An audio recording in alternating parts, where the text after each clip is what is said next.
7797 Erick 877-973-7425. Biggest story of the day around here, the weather. Yeah, I've got to do a radar reading for you guys. Why? Because, well, the suckage continues. I don't want to say don't rain because then, gosh, we'll have a drought. But we got a lot of rain. Now, it's clearing out in the northwest quarter of the state. Rome, Dalton, Jasper, that area up to Chattanooga. It's starting to clear out. There's some light rain coming back into the area, but it's clearing out. You got heavy stuff in the northwest corner of the state, the Habersham County area of the state, the Commerce, Toccoa, going all the way up to Clemson and Anderson in South Carolina. Athens, you got more rain.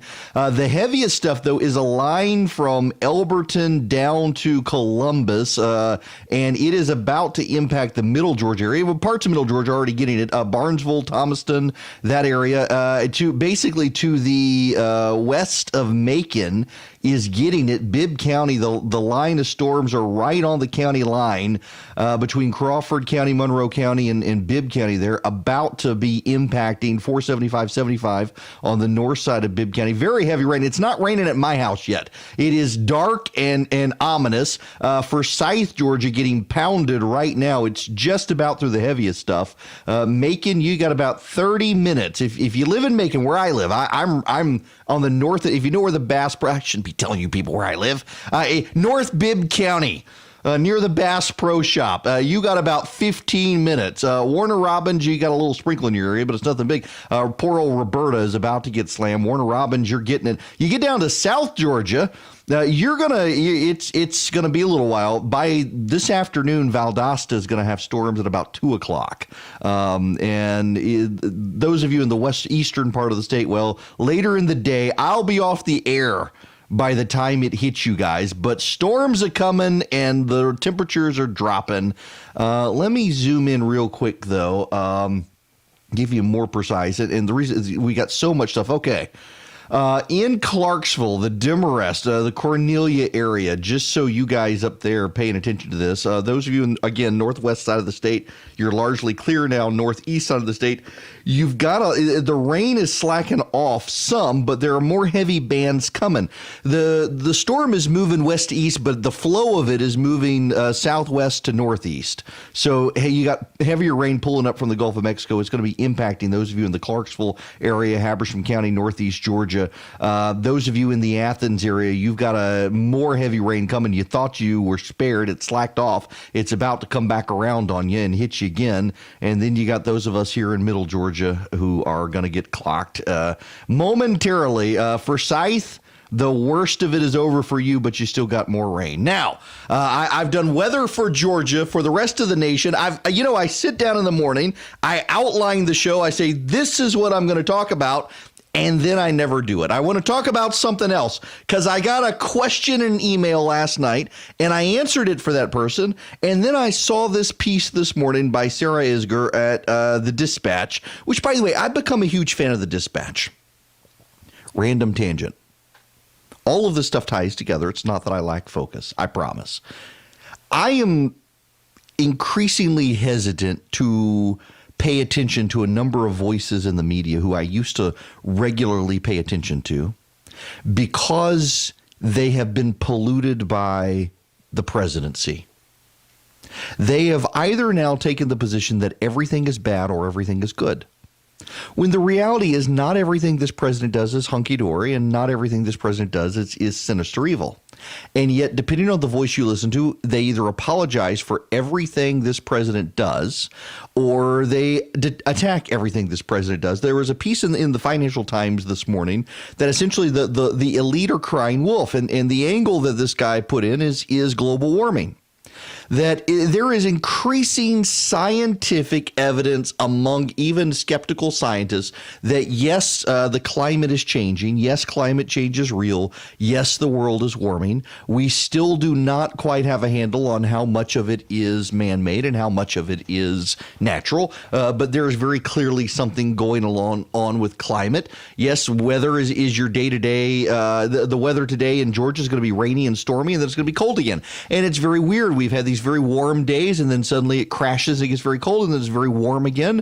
And many of the scientific models would say this is a factor of climate change and global warming. But the elite have for 30 years now been screaming to us that we're all going to die. And in the last 6 months, they've been telling us we got 10 years left, which every commonsensical person knows is not true. And so it tunes everybody out to the reality that there clearly is something going on with the climate, and how best can we adapt to it? And that's part of the problem here, is that so many climate scientists who light themselves on fire over this issue, they don't want to discuss adaptability of climate. They want to discuss eradicating humanity to save the planet. It's bizarre.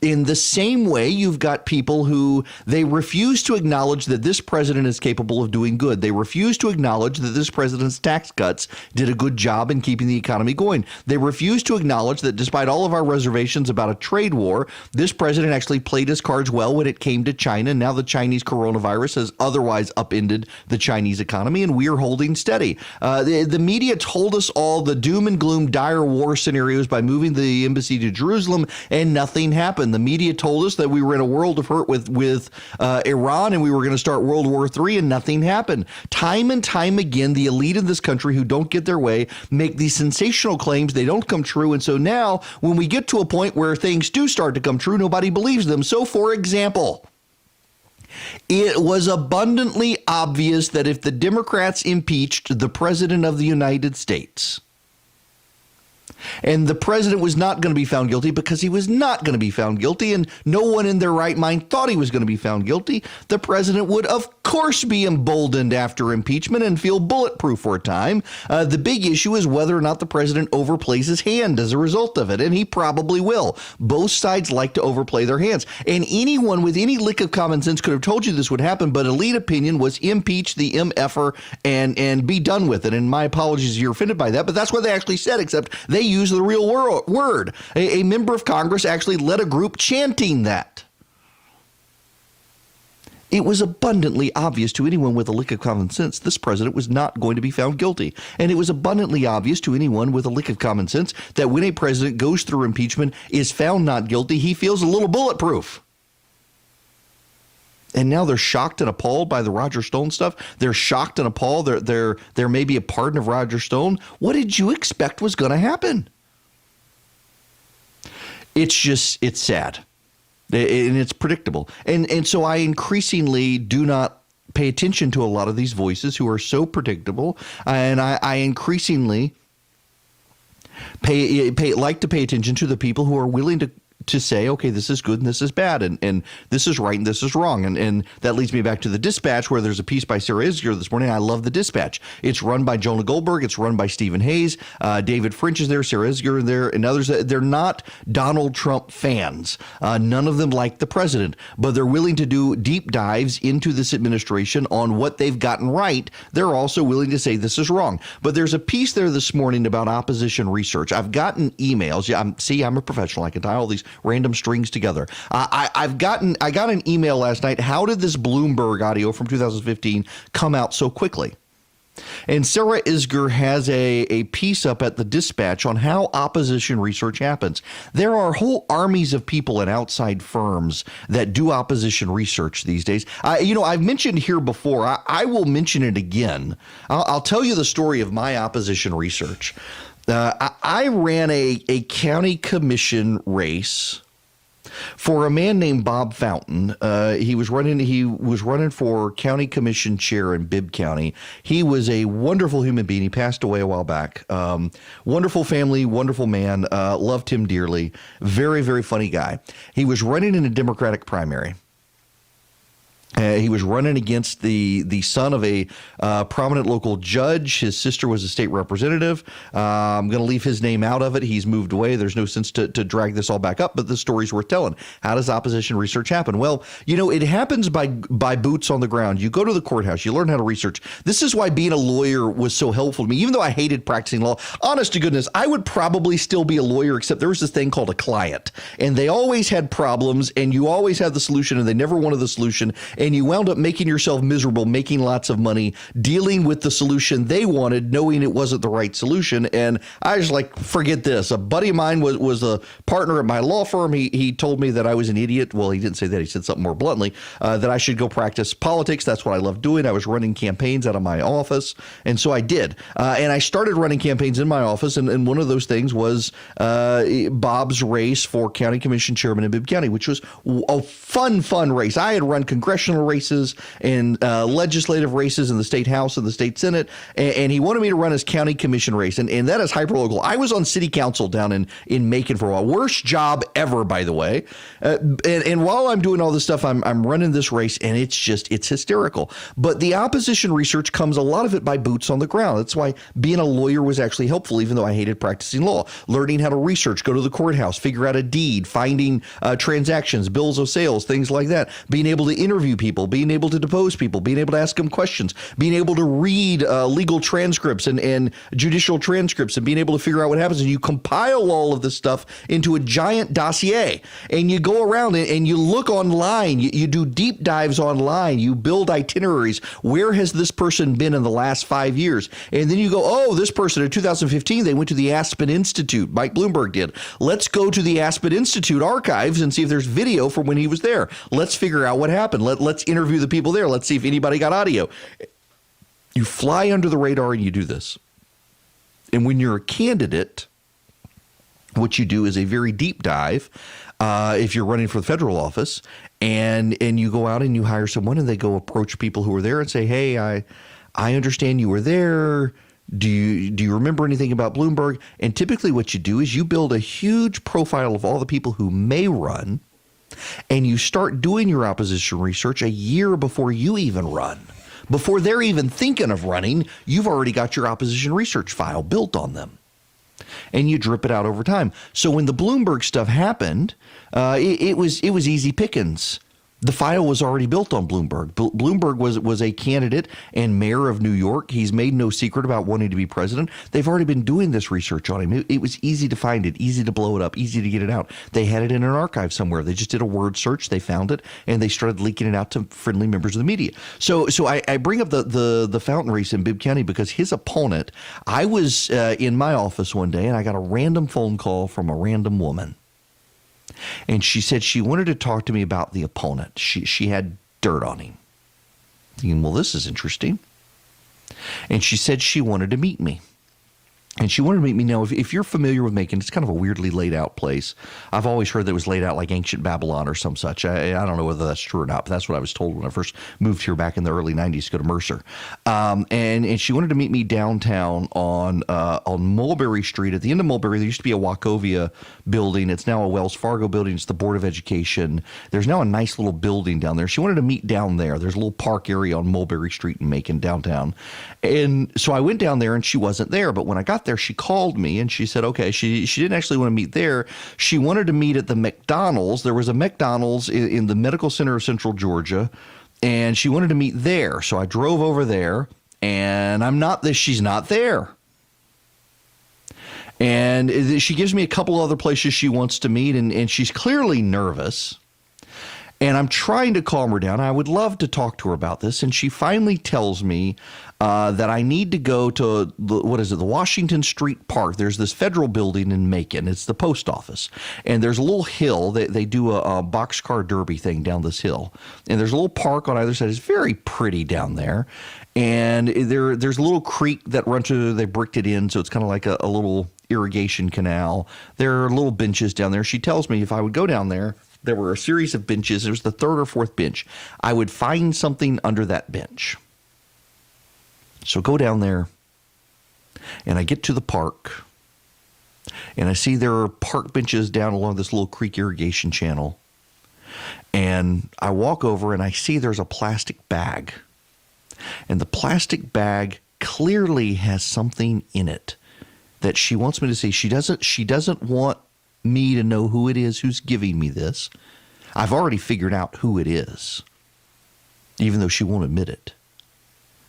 And I walk into this park, and I walk down to the third bench, and there's something under the bench, and it's in a white plastic bag. And inside it looks like there's a Kroger bag. You know, Kroger bags are kind of tan, khaki colored. So there's a white plastic bag. And in it, there's a khaki colored plastic bag like it's from Kroger. And there's something in that bag she wants me to see about my client's opponent. National Connections, Local Focus.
Holy cow.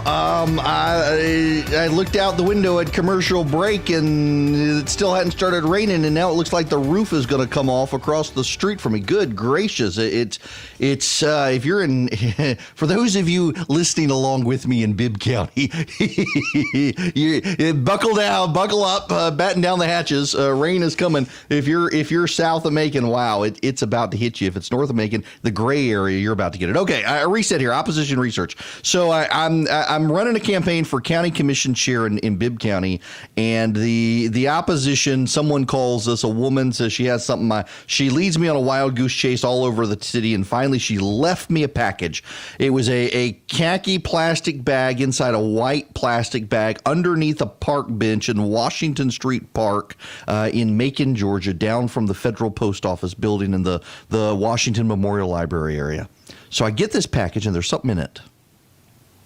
And for those of you who are younger than me, for you millennials in particular, and Gen Zers, there used to be this thing called a VHS tape, and there was a thing called a video player, and you would push this thing in, and it was a magnetic tape, and it had video feature. You know what I'm talking about? It was a VHS tape. Like, what on earth? So I take it back to my office. It's like, what's on this tape? And go upstairs. We have a room. There's a video player. And I get one of the partners at the firm. I'm going to leave out who it is, but I know you're listening right now. And another, a buddy of mine who's a lawyer at the firm who's now down in Thomasville. And we go into this room and we turn on this tape. And I was pretty sure that the person who left the tape was potentially the wife of the candidate we were running against. And we put in the tape and pretty immediately recognized that this is that guy's office at the Chamber of Commerce. Oh. The people enter. They ain't got no clothes on.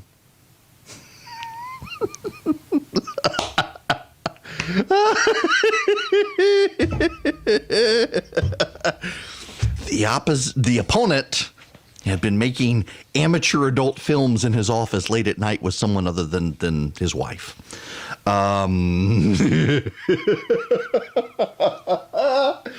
Apparently she found the copy. Yeah. So, but you know what? I got to tell you, I worked for, I told you guys that my candidate, Bob, I love the man dearly. He was a wonderful person, and he would not let us do anything with it. The guy, his opponent was young and dumb, and he wasn't gonna use it against him. He refused to use it against him. Wouldn't let us do anything with it. And of course, I'm campaigning, so it's like, you got to let me do something. You got to let me spread copies around anonymously. Nope. He was having none of it. Absolutely none of it. Wouldn't let us do anything with it. But, most opposition research is not that interesting. That one, because there are kids listening, we won't go into details, but let's just say it was bad. It was very bad. And he wouldn't let us use it. Most opposition research is not like that. Most opposition research is it appears the person is getting loans from someone who he shouldn't be getting loans from, or they've given a speech somewhere that was off the record, like Mitt Romney and his 48% remark. Remember that in 2012? It was a waiter in the room who recorded him. When I give speeches these days, I give a lot of speeches to off-the-record groups, and I always presume I'm being recorded by somebody. And that's kind of increasingly becoming the norm here as people have cell phones and can surreptitiously record. Always presume that you're on the record. Also, never go to your office at the Chamber of Commerce and record amateur porn with someone not your wife while you're married. That also, don't ever do that. Don't ever be on the record either. But that's how, now going full circle, that gets us back to the Bloomberg tape. The Bloomberg tape is undercover audio where he was at an event thinking he was speaking off the record and someone recorded it. And the opposition researchers did a very good job. They've known he wanted to run for president. I'm sure someone's had it for a while, and they're leaking all this stuff out about Bloomberg now. And that's not the only thing that's leaked out about Bloomberg.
I like that music. That's Judah and the Lion. That's a great band.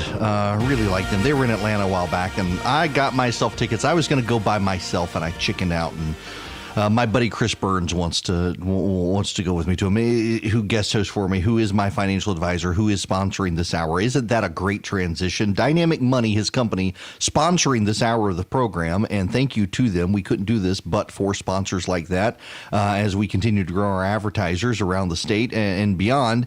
Dynamic Money, they actually are my financial advisor, and it's kind of, my wife and I thought about doing the Dave Ramsey approach, and that's kind of what Dynamic Money does, although that they're local and I didn't have to go through the whole school thing, and they work with us slowly over time. They're in Atlanta, but I'm in Macon, and I'm not going to drive to Atlanta every week to go through this stuff with them. So we do it by video chat, and they can do FaceTime, Skype, whatever, around the state of Georgia. If you want someone to help you with your retirement planning, help you with your family budgeting, teach your kids some financial skills, consider Dynamic Money. It's dynamicmoney.com.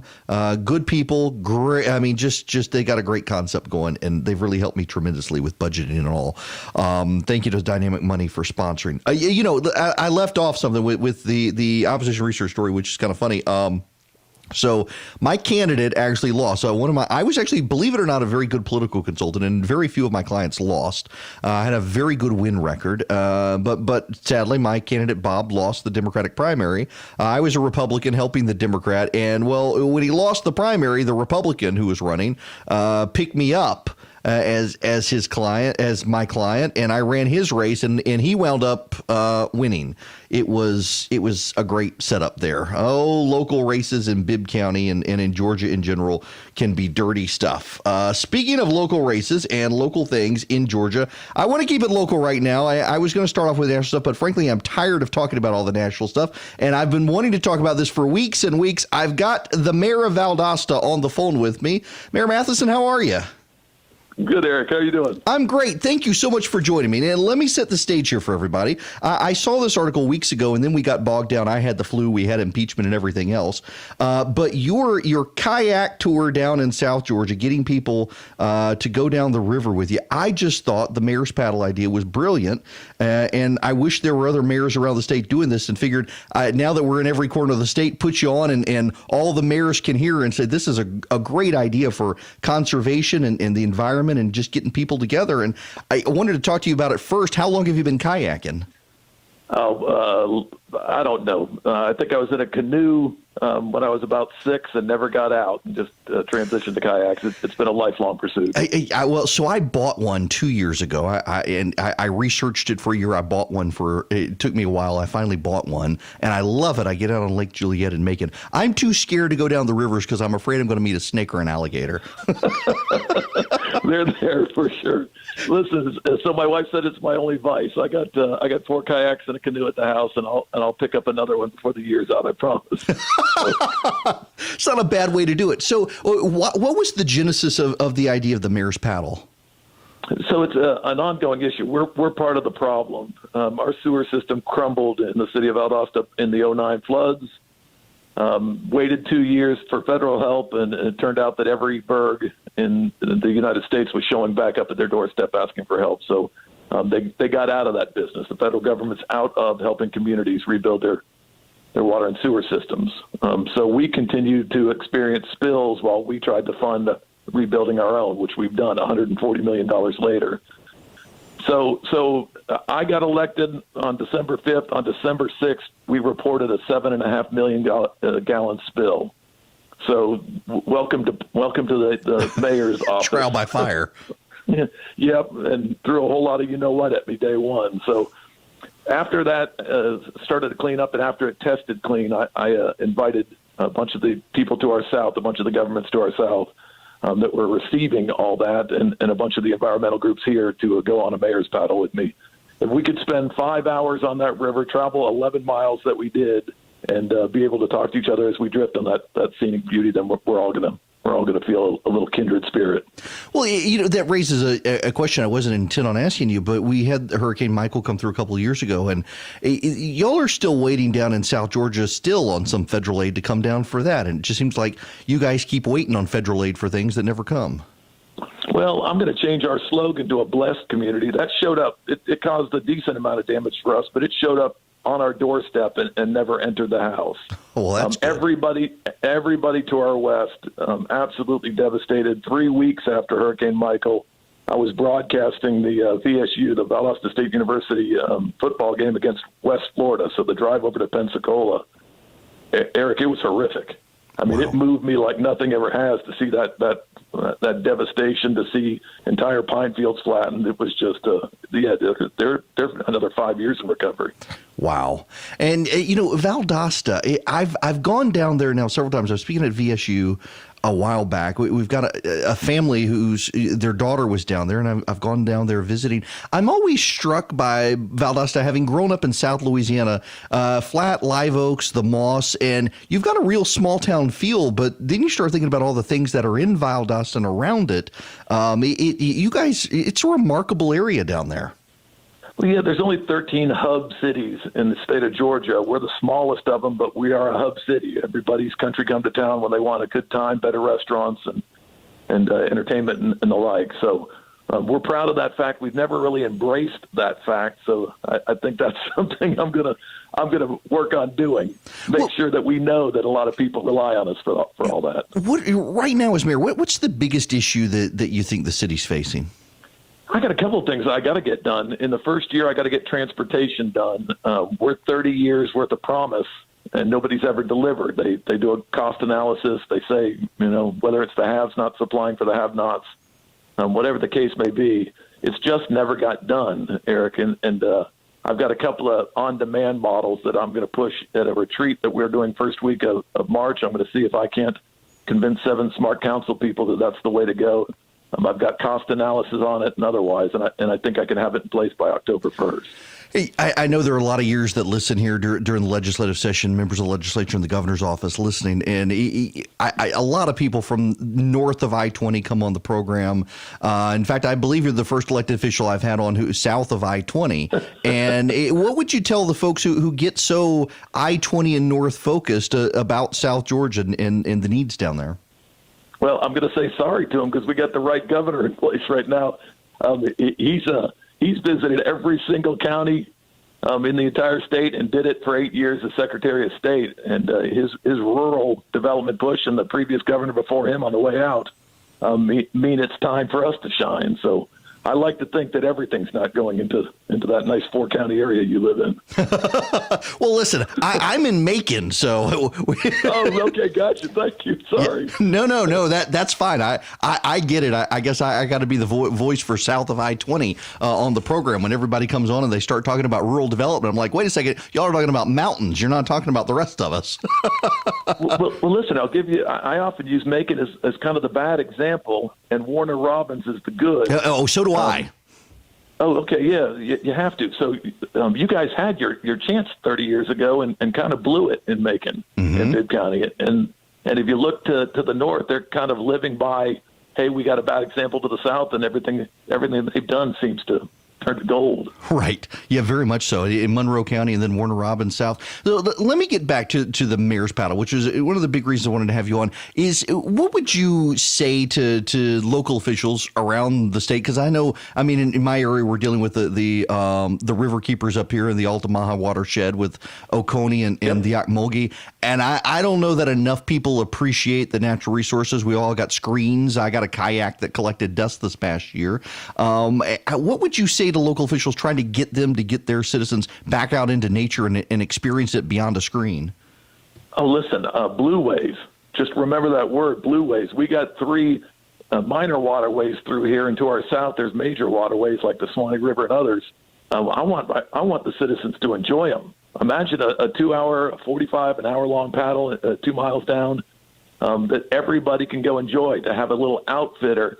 This is ecotourism, and it's the future, and it's what millennials want. And so let's take good care. Let's be good stewards of our waterways, and then let's let all citizens enjoy it. Now, I noticed from the report, and this is I'm looking at Valdosta today when this happened, that you didn't get the chairman of the county commission down in Lowndes County to get in a kayak. What are we going to do to get him in a kayak? I think he wanted me to bring my canoe. He did come and say a few words before, but he was not going to hop on the river. Well, go ahead.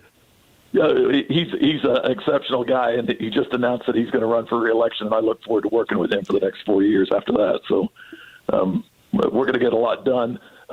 Believe it or not, I think we just set a Wednesday sit-down. We're one of the last counties and cities that cannot come to an agreement on a service delivery strategy agreement, and we're going to get that done next week. Oh, well, God bless you on that one. I had to deal with that with Macon-Bibb County when I was on city council. What a mess those can be. Listen, I don't want to... And then 2 years after that, the lost agreement. So yes. Look, I don't want to take up a ton of your time, but I appreciate it. And it was such a great idea. I saw that story and thought, more people should do this. The economic resources that these rivers are, they keep getting clogged up and dirty, and just what a great way to highlight it. I appreciate you doing it. Yeah, it was a nice way. I knew it wasn't going to be easy questions all the way down the thing. I knew it was going to be tough and hard, but by the end of it, I think we all realized we were working the same issues. So, well, listen, thank you very much, Mayor. Good luck to you getting the service agreement hammered out.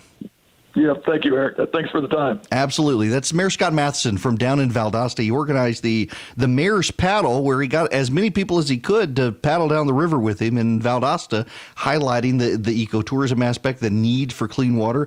We've got this issue in Middle Georgia. There's a growing issue. It's actually made it to the legislature, and a lot of you are going to be hearing about it, regardless of where you live, on the issue of Lake Juliet and the Georgia Power Plant there. And the issues of water, coal ash and minerals leaching into water. There are a lot of people who have dirty drinking water now, and it's become a health problem issue. The legislature having to deal with some of the problems, and it looks like there may need to be some sort of expansion of land purchases from Georgia Power. Honestly, I've a friend of mine in Macon, Seth Clark, he's running for city council. Great guy, or county commission there. Great guy. He's been highlighting this issue for me for a while. Really invested in this issue, and I'm not an outdoors guy. Good Lord, you people! I am a magnet for mosquitoes. My kid and my oldest is allergic to mosquitoes. She goes outside. I like to go outside with her because I'm a magnet for mosquitoes. And they look at me and they look at her and they go with her. So as long as she's around, swelling up and breaking out into hives from mosquitoes, I'm totally untouched. The moment she goes inside, suddenly they're on me. I hate going outside, but I love getting on Lake Juliet in my kayak, and it's becoming an issue, and I'm increasingly mindful that we've got such great resources in the state with the Oconee, the Altamaha, the Ocmulgee, the Flint, and we gotta do right by all of that. Even I'm not a huge environmentalist, and environmentalism, I'm much more pro business, but obviously if we're polluting everything, we got problems. And I just commend Mayor Matheson for thinking outside the box as a way to highlight it. Get people out on the river with him, let them ask him any questions they want, float down the river, see the natural beauty of it, and go take care of it. Take care of the watershed. We got to take care of our watershed, Middle Georgia, and everywhere else in the state needs to take care of theirs. Now, I want to pivot. We got to get into presidential politics. I have avoided it like the plague, and we really have to. But when we come back, there's a local connection to a national story, and I want to spend a few minutes on this. The lion, dog face, pony soldier. Turns out it was a student from Mercer University here in Georgia. Want to be on the show? Call Eric now.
Have you heard the audio of the flying dog face pony soldier thing?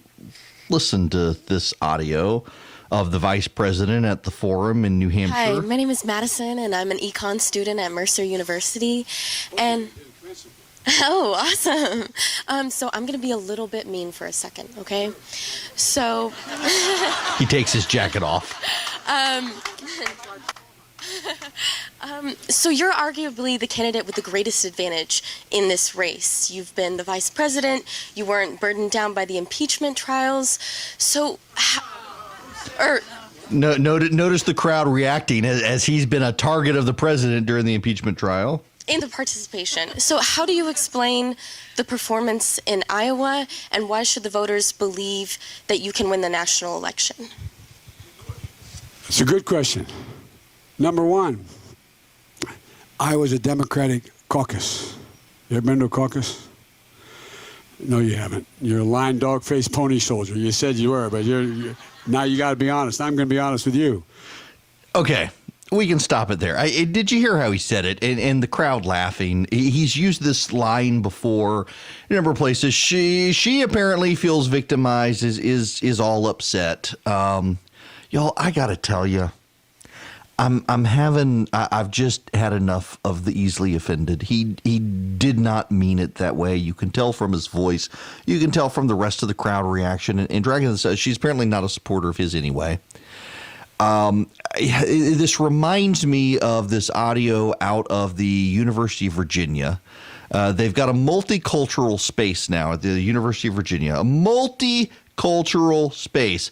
Multiple, many cultures, all are welcome, and we get this. Public service announcement. Excuse me. If y'all didn't know, this is the MSC, and frankly, there's just too many white people in here, and this is a space for people of color. So just be really cognizant of the space that you're taking up, because it does make some of us POCs uncomfortable when we see too many white people in here. It's only been open for 4 days, and frankly, there's the whole university for a lot of y'all to be at, and there's very few spaces for us. So keep that in mind. Thank you.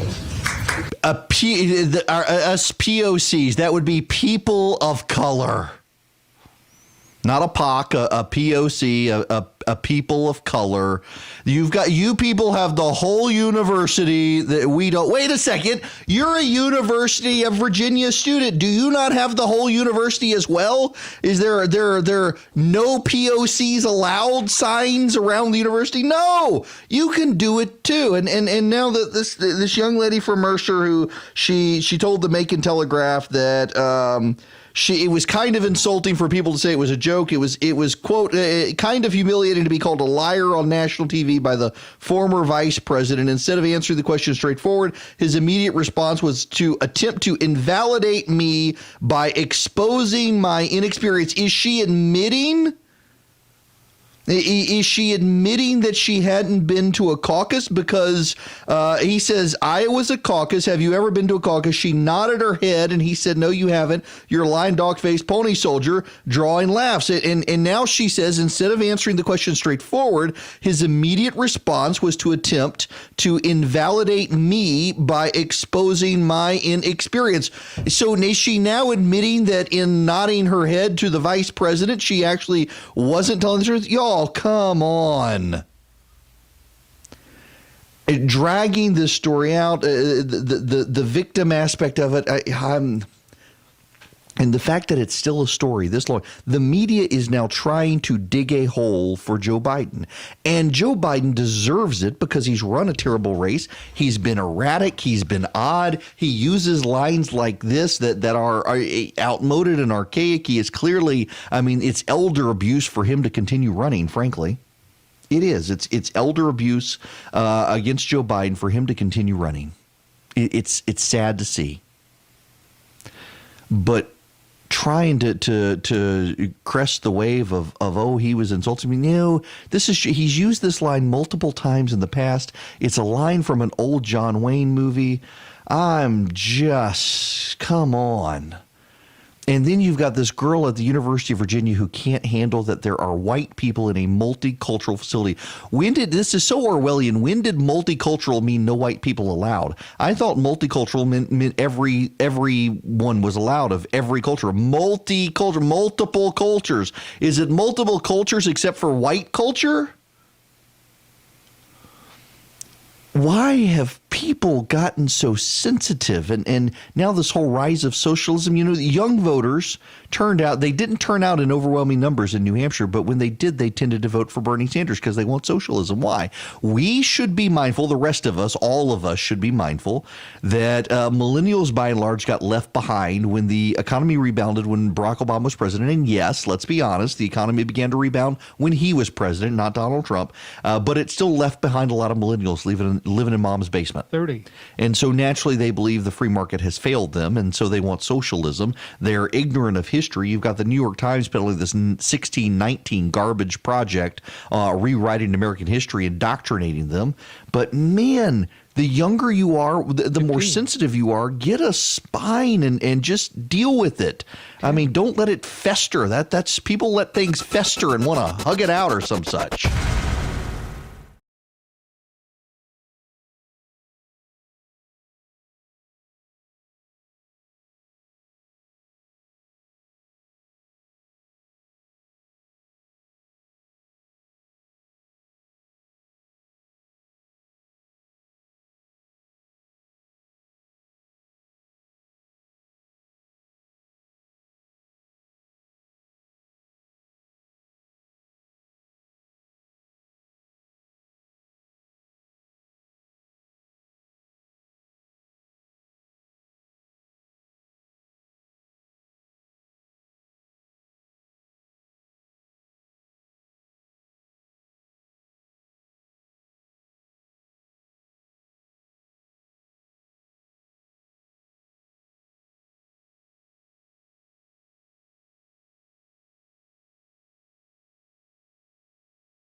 Hello and welcome. It is Erick Erickson here, the Erick Erickson Show. The phone number, you want to be a part of the program, it is 877-97-ERIC, 877-973-7425. If you would like to be a part of the program, feel free to call in. Oh, what is this? Someone leaving me voicemail during the show? Oh, yeah, okay. Now, people calling my cell phone while I'm on the radio. You can listen and hear I'm here. Okay. Rain in northwest Georgia. It is clearing out. Here in middle Georgia, I don't even know the radar. It's raining here in middle Georgia. It's cleared out of Bibb County. It's pounding Houston County right now. It's moving out towards Lawrence County. If you're in Athens right now, you still got rain. You're going to have rain now for probably another hour in Athens.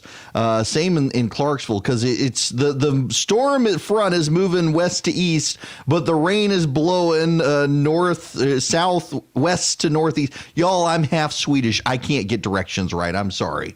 Nonetheless, you get my point. It's a wet day here in Georgia, and it stretches now, this line, all the way down to South Georgia. Albany, you're going to be getting it here shortly. Americus, you're in it. Montezuma, Perry and Warner Robins are on the bleeding edge of it. It's just now going through Milledgeville, Sparta, up to Washington, Georgia. Warrenton's going to get it here.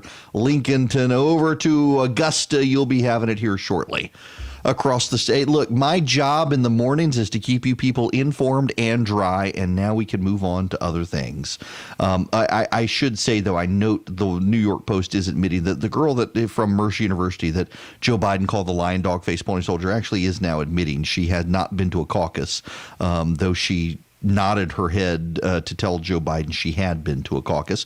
There is some breaking news happening right now worth covering. It is 8 after the hour, and Hope Hicks is returning to the White House. Maggie Haberman from the New York Times has this tweet out: Hope Hicks to return as counselor to the president and senior advisor, working for communications, but not for Jared Kushner. She's been gone for 2 years. Hope Hicks, a close aide to President Trump who resigned nearly 2 years ago, will return to the White House in a new role. Ms. Hicks, 31, worked for Mr. Trump this 2016 campaign from its inception and followed him to the White House after he was elected, eventually becoming communications director. Her return will come as his reelection campaign intensifies and as his advisors say the superstitious president has talked about recreating some aspects of that first race. Ms. Hicks' title, when she left behind her influence with Mr. Trump, who felt more personal comfort with her than with almost any other advisor. But on her return, she will report to Jared Kushner, the president's son-in-law and senior advisor, and will work with White House political director Brian Jack. Her title will be counselor to the president.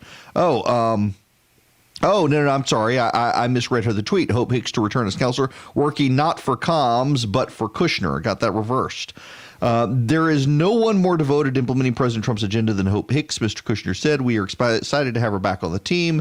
The press secretary, Stephanie Grisham, described Ms. Hicks as one of the most talented and savvy individuals I've come across. She's always impressed me with her quiet confidence, loyalty, and expertise. So the president, gearing up for re-election, wants people around him who he is very comfortable with, and he will get Hope Hicks. Now, we need to turn to the Bernie problem. I want to play this clip from Chuck Todd. Chuck Todd is being blown up today from Meet the Press, being blown up today for this clip. I kind of want to defend Chuck on this. Now, Chuck and I are friends. I know Chuck. I'm not going to say that. We don't always agree, put it to you that way. Increasingly, we don't agree. He is a very nice guy, and you can be a nice guy, and I can disagree with you, and that's all fine. But he's being blown up for this, and I want to make a couple of points on this regarding the Bernie Sanders stuff. Listen. First of all, I don't know why some people, I feel like the only people that are going out on the limb and calling Bernie Sanders a front runner, they have other reasons to call him front runner. Feels like there's no front runner right now. One person leads delegates. One person has a lock on a chunk of the party. Well, we don't know where this goes. Yeah, we don't know where it's going, but I'm willing to take some guesses. I think I know who the nominee is going to be. Oh, well, I think it's going to be Michael Bloomberg. I mean, the thing is, you can, That's a pretty bold statement for a guy who is yet to appear on the debate stage. For a guy who has ever debated a real set of candidates. That's a big statement. I know. No, I'm looking got billions at for I'm looking I'm looking at for a party that is obsessed with beating President Trump. Yeah. I think they'd be really jumpy about going to Bernie Sanders. That's clear. I think there are enough things where if you told me today that Pete Buttigieg was going to be president of the United States someday, I'd absolutely believe that. Yeah. But you know, when you're 38, you ought to be 48, and you look 28. Mayor of South Bend, Indianapolis, and I don't think there's much of a anti-gay in the Democratic Party, but there's a skittishness. Do you want to take a risk? Right. Do you want to, whether it's But Nira, they all feel. I will say say this, Nira. I look at them all, and I'm like, I could make a risk case on all of them. Yeah, I mean, I Right? think Everybody's a big gaping hole somewhere. So a lot of people are burning up Chuck Todd for his intro there of he doesn't want to call Bernie Sanders the front runner. You shouldn't. You shouldn't. Let me give you the percentages. Bernie Sanders, New Hampshire, 25% to Buttigieg, 24%. Bernie Sanders, first round Iowa caucus, 26% to Buttigieg, 25%. When you look at the candidates, we're splitting basically 75% against Sanders, 25% for Sanders in these first two races. You get a Joe Biden dropping out, you get a Mike Bloomberg coming in, they begin to consolidate. The problem, of course, is Joe Biden can't drop out of the race. Even if Joe Biden wants to drop out of the race, he can't drop out of the race, and he can't drop out of the race because of this. Anderson, in my view, the American people want a government, finally, that represents all of us, not just wealthy campaign contributors and the billionaire class. And that is why we're going to win in South Carolina, in Nevada, and we're going to beat Donald Trump. Because if Joe Biden drops out, Mike Bloomberg, he ain't on the ballot in South Carolina. And South Carolina is not as lenient as New Hampshire when it comes to write-ins. So Bernie Sanders would do quite well on the ballot in South Carolina. And why would he do quite well on the ballot in South Carolina? Y'all, listen, I don't want to make a big deal out of this. But by his own data, Buttigieg is gay, and that's not playing well with black voters in South Carolina. That's his own in-house focus grouping. He may play. Buttigieg continues to be a candidate white people like. He is not a candidate black people like. He's been in the race now for how long? He's got high name ID. You know, Amy Klobuchar does very poorly among black voters as well. The difference between Amy Klobuchar and Pete Buttigieg is that she has very low name ID among black voters. He has very high name ID among black voters, and they don't like the fact that he's gay. And that's not even really that. That's somewhat a misstatement on my part. They don't care that he's gay. They don't like that that's how he's defined. And they interpreted that as him defining himself. You know, it's interesting. We had somebody call yesterday who said, I'd done this entire thing on Buttigieg's own internal focus grouping, shows that black voters in South Carolina do not like the fact that he is known as the gay candidate as opposed to anything else. They're not even as concerned about his record on race relations in South Bend as they are the fact that it's kind of, they feel like their nose is being rubbed in the fact that he's gay, and they don't like that. They don't care that he's gay. They just don't like to have their nose rubbed in the fact when many of them are churchgoers. They know what the Bible says, and they feel like they're being pitted between their candidate and God. Interesting juxtaposition there between black Christians and white Christians who embrace Donald Trump despite all of his flaws. Nonetheless, it's a problem for Buttigieg, and he knows it's a problem for him. And if you look at a Buttigieg event now, they are well-crafted, well-staged, multiracial, as diverse as possible. And interestingly enough, black voters may go for Mike Bloomberg over Buttigieg. I mean, this goes, I didn't play this here yesterday, the Joy Reid audio. Listen to Joy Reid yesterday on MSNBC talking about this phenomenon. And, you know, what I was saying in the break is that this is sort of a focus group of white voters in the Northeast, in these two states, right, in these two states. What I see there is that the people coming out of New Hampshire, none of those people have resonance with black voters. None of them do. The one who has resonance, the top three, right? No, the ones who have resonance are Biden, who's getting crushed. And if he doesn't work out, what I'm hearing from black voters consistently, if Biden goes down, They're going to Bloomberg. How is it possible, though, that we're now, 28 minutes away from having results, knowing knowing what these top three finishers looks like? How do you get through two contests and not have anyone in the top three that has made any inroads? None. Where Mike Bloomberg, it's all his for the taking. Yeah, when he could screw it up too. I'm not saying. Absolutely. But when you're losing to the stop and frisk guy, you're doing something wrong. And Buttigieg and That'll Amy be one of the Klobuchar, enduring quotes from tonight. I mean, you're how badly are you doing with black voters when you're polling below Mr. Stop and Frisk? They're doing something Let me wrong. ask you this. Yes, they are. They are, but nobody wants to. Have you noticed this in the conversations? And again, it's not to dwell. It's to raise the issue because it's relevant. By his own focus grouping, by his own data, Buttigieg is not doing well with black voters because he's gay. And you would be hard-pressed to find a lot of media commentary on it. It's like the New York Times, I think, is the one that did the story. And they moved on from it as quick as possible. We can't say that black voters don't want to vote for the gay guy. Most of us don't care. But for a lot of people, for a lot of evangelical Christians, it's an issue. And for a lot of black voters who are Christian, who go to church regularly, it matters not that he's gay, but that's by which he's defined in the media. And there is, Joy Reid, you've got her saying they'll go for Bloomberg, and there's a good bit of speculation that they may just sit the race out. And, this ties into something I mentioned yesterday with the president. He is really making an aggressive play for black support. The president came to Atlanta. He did that big push for black voters. And he has had black families on stage with him. He's been bringing them to Atlanta. He really, really has pushed this hard to have voters in the black community recognize they have a president of the United States who has their back, who wants their support, and who is willing to do what it takes to get them on board. And he's got an economic case to make for them. And when you got him with stop and frisk and everything else, it becomes a problem. This is the president's message from Atlanta back in November. We're undoing the damage inflicted by decades of corrupt Democrat rule and creating a historic tide of new opportunity and prosperity. We've done more for African Americans in 3 years than the broken Washington establishment has done in more than 30 years. We've created 6.7 million new jobs since the election, a number that, if I would have said that to the fake news media back there, look at all those cameras. If I would have said that, during the campaign, I would have been excoriated.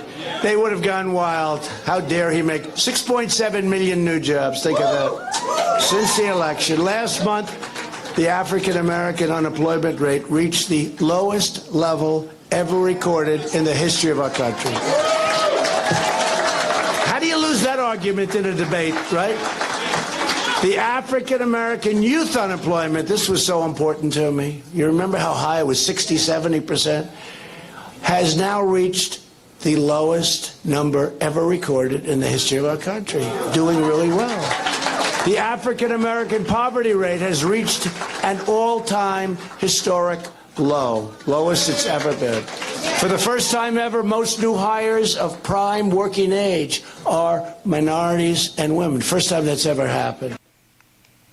That was his message back in Atlanta in November. One more from this, just so you get a sense of it all. You've stayed so long, to be honest. It almost becomes a habit, right? It's a habit. Like we vote for a Democrat. Nobody knows why they vote for a Democrat. Look, if they don't do the job, you switch.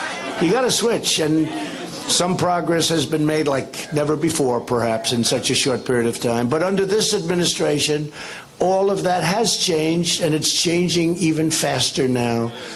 We're undoing the damage inflicted by decades of corrupt Democrat rule. he continued on in this vein, and now in the State of the Union address, he made the big play. You've got Van Jones raising red flags about making a play, and you've got some deeply flawed Democratic candidates when it comes to the black community. You know, this president agreed with Mike Bloomberg on stop and frisk.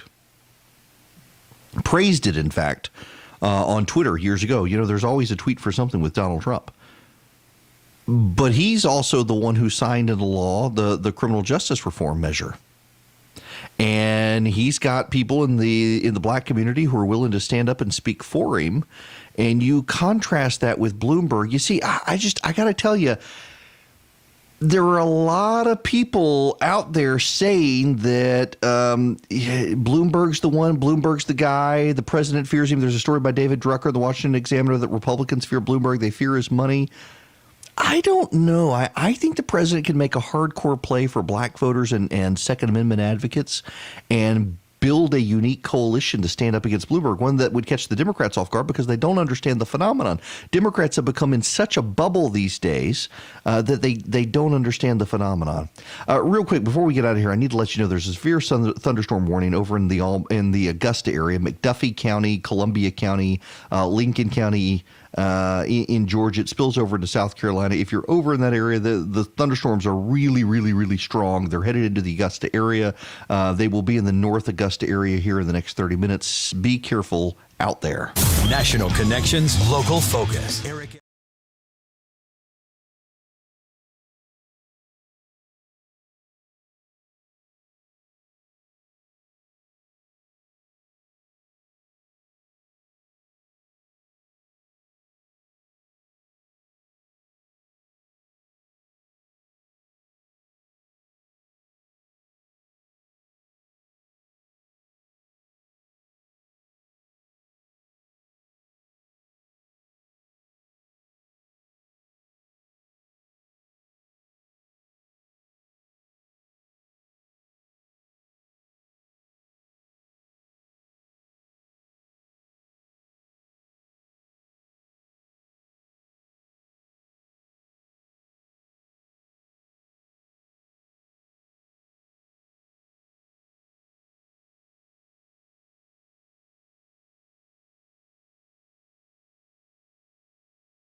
I'm scrolling Instagram and commercial break and seeing different people with this Impossible or the Beyond Burger. I'm sorry. I just want a burger from a cow. I don't want your lab-grown burger. And, it's better for the environment. Yeah, but for years they've been telling us that processed food is worse for us. And that's like the ultimate processed food, lab-grown fake meat. I'll pass. Nothing wrong. And listen, I hear from people who say it's just fine. That's fine. Go eat it, but just don't make me eat it. If you are in Athens, only because I'm a huge fan of Drew and Ellie Holcomb, really just they're wonderful people, and they are in Athens tonight, and there are still tickets available at the Classic Center. If you want to make a road trip over to Athens this evening to the Classic Center for an evening with Drew and Ellie Holcomb, you can still there are a few tickets left for the Classic Center concert. They're good people. They really are. I don't really know them well. Drew and I have traded notes a couple of times, but they're just wonderful people and fantastic musicians. Now, we got other stuff we got to talk about. Just let me mention the story briefly because it's annoying and it goes into my earlier tirade on weak millennials and schools and indoctrination. Just listen to this. This is from Philadelphia. Maggie Gaines understands why her daughter's teacher at Valley Forge Elementary School went to the principal after the 6-year-old pointed her finger at the teacher like a gun and said, "I shoot you." What she doesn't understand is why she and her husband had to end up on a conference call with the Tredyffrin Township Police the next day, giving their names and ages to an officer. You don't understand. This is insane, Gaines recalls saying. Gaines was told that her daughter, Margot, who has Down syndrome, had triggered a threat assessment by the local school district, and that under district policy, school officials had to call police. They feel they need to contact the police to find out if a student might have something else in the community they might not know about. All right, but my daughter is 6 and in kindergarten and has Down syndrome. Are you trying to tell me you think she's out running around the rough streets of Tredyffrin doing something? The incident involving Gaines's daughter happened in November but became public in late January when she attended a school board committee meeting and criticized district policy as criminalizing age-appropriate, nonviolent behavior of elementary students.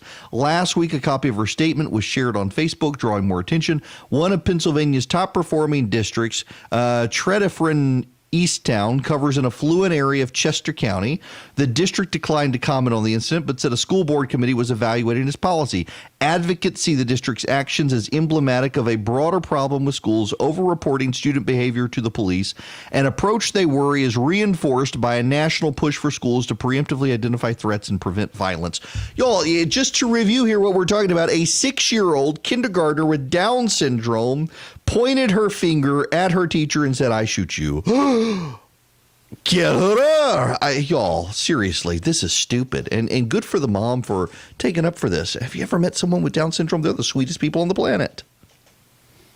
The fact that the teacher felt compelled to report it to the authorities is stupid. It's like zero tolerance policies in school. I'm sorry. There are drug addicts in high schools, and you got your kid brings in a bare aspirin because they got a headache and they're treated zero tolerance. Oh, you're bringing drugs to school. You're bringing an aspirin because you feel bad. It's so stupid. Zero tolerance policies. Well, we have taken teachers' abilities to think for themselves out of schools and then expect them to teach our kids how to think for themselves. No, we are raising a bunch of mind-numbed automatons who get worked up over finger pointing.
So let me spend a minute on this Bloomberg. Well, before I get to the Bloomberg thing, I mentioned it before we went to break the story about the mom in Pennsylvania. Her 6-year-old Down syndrome daughter in kindergarten pointed her fingers at a teacher and said, "I shoot you."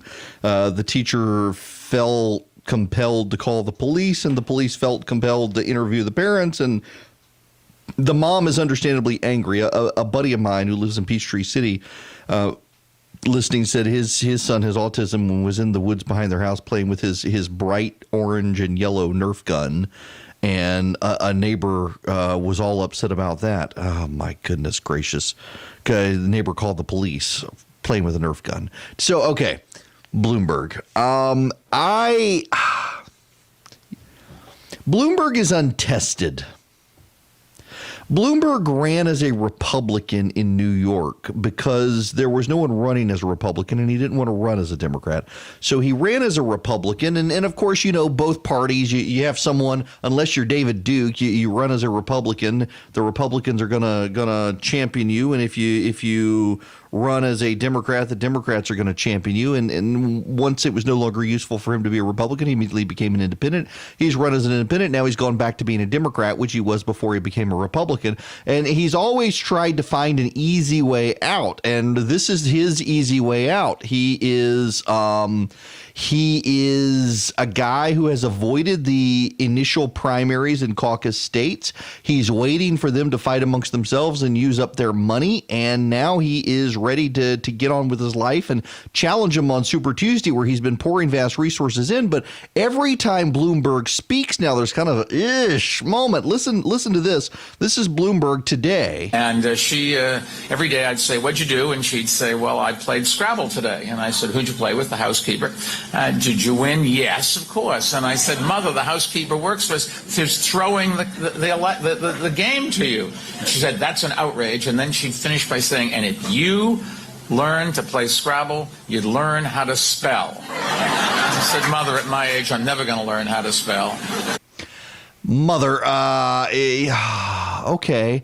So Bloomberg's relatable moment this morning is that the housekeeper played Scrabble with his mother and would throw the games for his mom to win. That's hyper relatable, y'all. That's hyper relatable. Now, the other thing that Bloomberg has said is his secret to get ahead is you don't take breaks. You don't go to the bathroom, and you work nonstop. And I got to tell you, to some degree, I understand that. But at the same time, I'm also hearing that, and I'm thinking, really? People are going to hear this, and they're going to hear you, the billionaire, telling them, don't ever take a break, don't ever go eat lunch, don't ever go use the bathroom. You just stay and work. Even I, a workaholic who loves my job and would rather work than take vacations, thinking, I got to go pee. I still got to eat lunch. I get hangry if I don't eat lunch. I'm just not sure that Bloomberg is relatable as the Democrats would have him believe. But what do we know? Now, I got to play this audio for you. This is a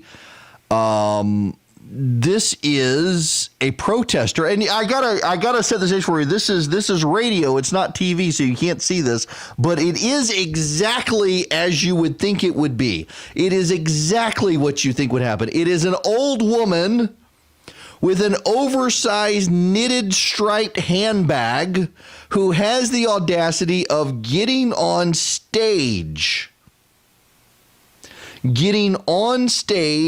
a Bloomberg event and hijacking the microphone. It is this old liberal woman, progressive woman, and listen to this. I am that excited.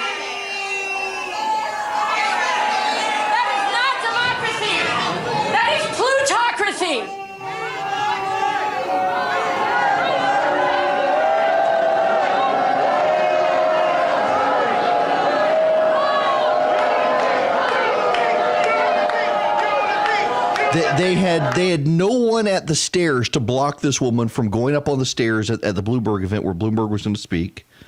And she walks up the stairs, handbag in tow, yelling, "This is not democracy. This is plutocracy. This is not democracy. This is plutocracy." She doesn't like Bloomberg trying to buy the election. She doesn't like it. She's opposed to it. And y'all, I am here for this. I am here for this fighting as the Democrats, who for years have told us money in politics is bad and billionaires are bad. I am here for the Democrats now, fighting amongst themselves and tearing each other apart over the issue of Bloomberg. Speaking of Bloomberg, one more Bloomberg clip. Others talk about fighting climate change. I cut New York City's carbon footprint by 13%, and I've helped create a grassroots movement to close more than 300 dirty, polluting coal-fired power plants across this country. Green jobs and a greener planet, we can get it done. And we are not going to forget about people who are losing their jobs because of changes in technology, like the coal miners who've been working very hard. And we're going to come as a country and make sure we retrain and help those who need help. You know, if you tell journalists on social media they need to learn to code, you can get your account blocked by Twitter. I'm not making that up. I'm not making that up. You seriously. So a while back, I'm sorry, I'm not trying to distract myself, but I've got like three competing thoughts in my head and battling which one is going to come out of my mouth first this morning. It's one of those days. The weekend can't come soon enough. No, but seriously, you on social media, there was this phenomenon. I'm trying to remember all the details here so I can explain it to you correctly. Democrats for a while, and Joe Biden was one of them, were telling coal workers in West Virginia, Ohio, Pennsylvania, that they could learn to code. That if they lost their jobs, these guys could learn to code. They could become computer programmers, and they could transition their jobs out of coal mines into computer programming jobs. They actually believed that. Well, when reporters started unionizing at various outlets, from Gizmodo to the Huffington Post to you name it, the New York Observer and the like, they began to unionize, and those companies then began to shut down. Their costs got too high, and they had to shut down. They couldn't continue to adhere to what is essentially robbery from their union goon employee reporter, millennial reporters who didn't actually want to work and want union benefits. And so they shut down, and a lot of reporters were losing their jobs. And these reporters had all been covering these stories and just praising the bravery, the huge bravery of Warren and Buttigieg and Biden and Sanders and the like, telling these coal miners, we're going to put you out of work, but you can learn to code and get a new job. And so conservatives responded to these reporters telling them, go learn to code. Well, these people started filing complaints with Twitter and getting accounts shut down for daring to have the audacity to tell reporters to learn to code. It was hate speech. They were cheering on their unemployment, and how dare you do that? And yet it's exactly what the Democrats are doing to coal miners in West Virginia. Again, here's Bloomberg. Others talk about fighting climate change. I cut New York City's carbon footprint by 13%, and I've helped create a grassroots movement to close more than 300 dirty, polluting coal-fired power plants across this country. Green jobs and a greener planet, we can get it done. And we are not going to forget about people who are losing their jobs because of changes in technology, like the coal miners who've been working very hard. And we're going to come as a country and make sure we retrain and help those who need help. Right. So you're going to put them out of work, and then you're going to teach them to code in ways reporters don't want to do. I got to tell you, you got to win these swing states. And when your campaign is, I'm going to put half your state out of work, I don't know that that's smart, and the Democrats are convinced it's smart. Part of the problem here is we're dealing with the bubble effects. And the bubble effect is that you got people who are in these jobs in these areas of the country, and Democrats don't like them because they pollute, because they're not clean energy, they're not clean jobs, and we got to do something, we got to transition them, and you're openly going around celebrating the fact you're going to put these people out of work, but hey, we're going to give them money and send them back to school so they can completely re-educate themselves.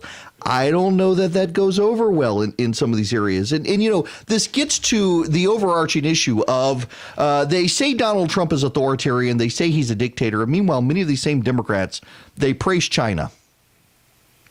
They love the idea of China. They love the authoritarian command and control society. They like the fact that the Chinese can mobilize their economy and redeploy workers as if they are soldiers in a fight.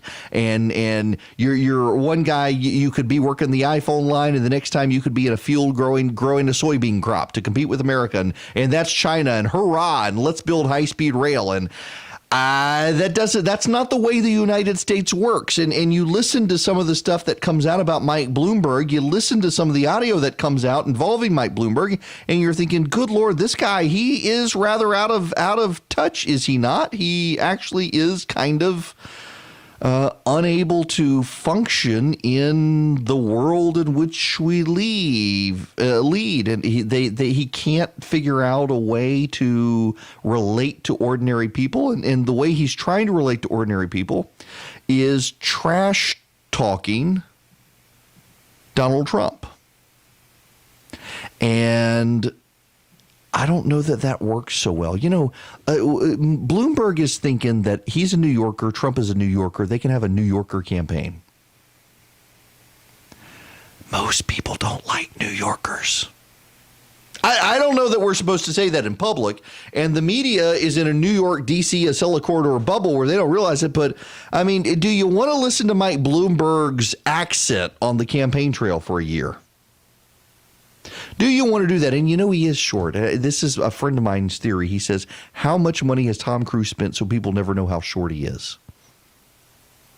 You get him on stage with Donald Trump, who's a tall guy, and Bloomberg suddenly needs a riser against the president. They're going to have one of those slanted stages. So, I mean, you can do like the Hobbiton camera angles in Lord of the Rings where the stage is angled so it gives you a distorted perspective so Bloomberg looks like he's Trump's height. I don't know how they're going to do it. I'm just not sure. And listen, I get it. I do. There are Democrats listening to me right now, and they're thinking, "Oh, you're scared of Bloomberg. That's why you're obsessing on Bloomberg. You're scared of Bloomberg. You don't want Bloomberg. We need to vote for Bloomberg, and you're obsessing about Bloomberg because you're scared of Bloomberg and you're trying to tear him down." No, that's actually not it. I am actually able to do some straight analysis here and play it straight. I'm not sure that Bloomberg is the savvy candidate people think he is. He has spent his entire life trying to avoid direct fights in politics, avoiding being on debate stages, and avoiding having to directly confront and be challenged by other people who get to asking questions. Because when you do ask Bloomberg questions, Bloomberg comes off as the authoritarian the Democrats say they don't want. And that's one of the deeply hilarious things here is that the Democrats are spinning themselves on the idea that Donald Trump is some sort of authoritarian dictator. Well, meanwhile, Mike Bloomberg ran New York as if he was a dictator. It's very, very bizarre. Let's go to the phones here. 877-97-ERIC, 877-973-7425. Seth and Roswell, you're up next. Welcome. Hey, Eric. How's it going? Good. How are you? Good. I just had a quick observation kind of question to ask you. And according to the insiders that you've talked to, how big is the Bernie constituency? Is it a case where Democrats can't afford to nominate Bernie, yet they can't afford to not nominate Bernie? Honestly, yes. Hey, to your question, let me explain why I mean yes here. I'm not trying to be flippant. Donald Trump won the election with 70,000 votes spread over Wisconsin, Michigan, and Pennsylvania. We now know from some of the detailed exit survey data and some of the subsequent survey data of Sanders supporters that roughly 90 to 100,000 Bernie Sanders supporters in those states went over and voted for Donald Trump, and a significant portion stayed home. So they arguably helped shift those states to Donald Trump as a protest of Hillary Clinton, some of them sitting home not going to Hillary Clinton. So, yeah, I mean, Bernie Sanders supporters do have the Democrats in a difficult position where if they don't hand it to him, they're true believers. And you got to remember, the thing here with true believers is they're single issue voters to a degree. And the single issue on which they're voting is the issue of Bernie Sanders and whether or not Sanders should be the nominee. If they perceive that the Democrats haven't treated him fairly, and right now there's a growing sense that the Democrats haven't treated him fairly, then Sanders supporters could either go for Trump or they could sit home. That hands the vote to Donald Trump, whether the Democrats like it or not. And they're in a very difficult position with Sanders supporters. Again, you got to treat Sanders supporters as true believers. Look at the exits in New Hampshire. You had 60% or so of people going to the polls saying they wanted someone who could beat Trump, and 30% going to the polls saying they wanted someone who agreed with them. Those 30% largely in lockstep voted for Bernie Sanders, and the 60% divided the field. Well, if you've got someone who they agree with, believe it or not, on a number of blue collar issues, Sanders and Trump actually align fairly well on some of these issues. And if those people sit it out because they think the Democrats screwed Bernie Sanders, well, that's just going to help Donald Trump. And it does not help that the Democrats want to hand their campaign to Mike Bloomberg, a man who, like Bernie Sanders, is not a Democrat. And they want to do it to stop Bernie Sanders. That's why, by the way, you're going to hear all these people on Fox News start talking about stealing it from Bernie and poor Bernie and the injustice to Bernie, because they're trying to keep Bernie's supporters with a sense of grievance so that his supporters either don't show up in 2020 or they go vote for Trump. That's going to matter. Politics, news, religion. Erick Erickson.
Well, the storm front that's rolling through, it's starting to clear out of the northeast Georgia area. Athens will be clear of it here soon. Middle Georgia, you're still going through it, but it's blowing through now, impacting Albany here very, very shortly. Cordele, Tifton, Dublin, you're going to be hit here in just a little while.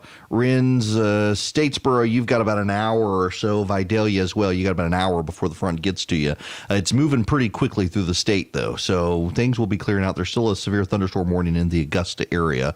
And cooler temperatures coming. My goodness, this weather cannot make up its mind. Do y'all know? So I went to that event in Birmingham on Friday. And it's National Public Radio, the Corporation for Public Broadcasting, asked me last year if I'd participate in this event where you put a well-known conservative partisan on stage with a well-known Democratic progressive partisan on stage. I was there with Latasha Brown, who founded Black Votes Matter, which was the group that organized for Doug Jones in Alabama. She's a progressive community organizer, very, very sweet person. We had a very good conversation about trying to find common ground in life when you can't find common ground in politics. And it was a great conversation.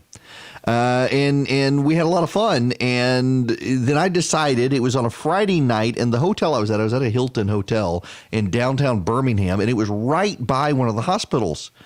And I get back to my room, it's 8:30 their time, so 9:30 my time, and there's an ambulance, and it's so loud. And there was one when I had gotten to the hotel originally that was so loud, and I thought, I'm not going to be able to sleep tonight anyway. I might as well drive home. So I got in my car. By this time, it was about 10 p.m. my time, and I drove home 3.5 hours, 3 hours, 15 minutes, really. Traffic wasn't bad at all. And I got home 2:30 in the morning. And I'm glad I did, because then the snow came through.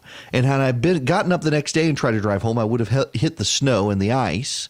And so I got home, and there was rain at our house, and all you people in North Georgia were putting pictures on Instagram of snow, and I was mad at you. And then it warmed back up, and now it's getting cold again. The weather cannot make up its mind. I mean, just for example, let me pull this up right here. It is at my house right now. It is 64 degrees and raining, and this was a high for today, which is crazy. So it was in the 70s when I woke up this morning. This front is blowing through.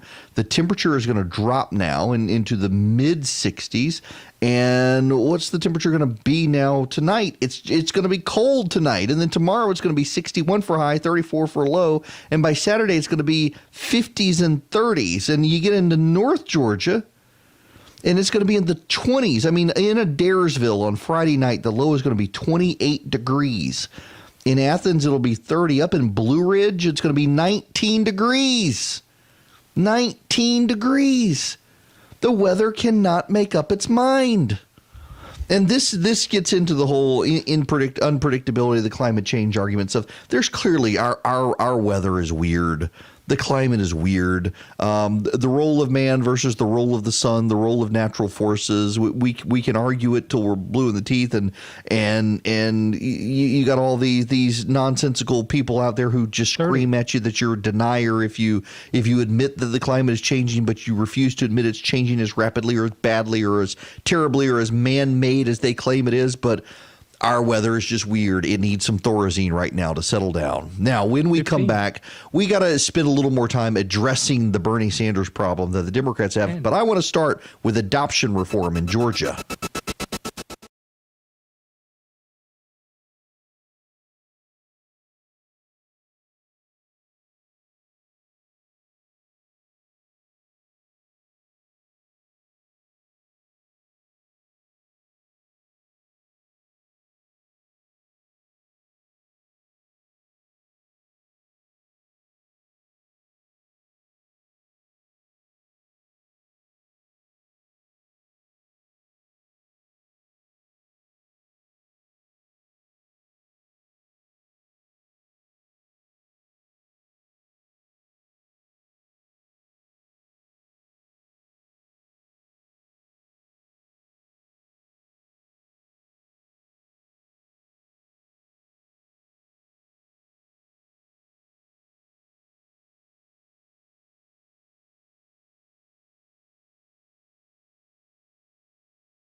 Hello and welcome. It is Erick Erickson here across the state of Georgia. The phone number, want to be a part of the program, 877-97-ERIC. That's 877-973-7425. We got some breaking news happening here in Georgia. The governor has asked for and received the resignation of Mark McDonough. He's Colonel Mark McDonough. He is the Commissioner of Public Safety in Georgia.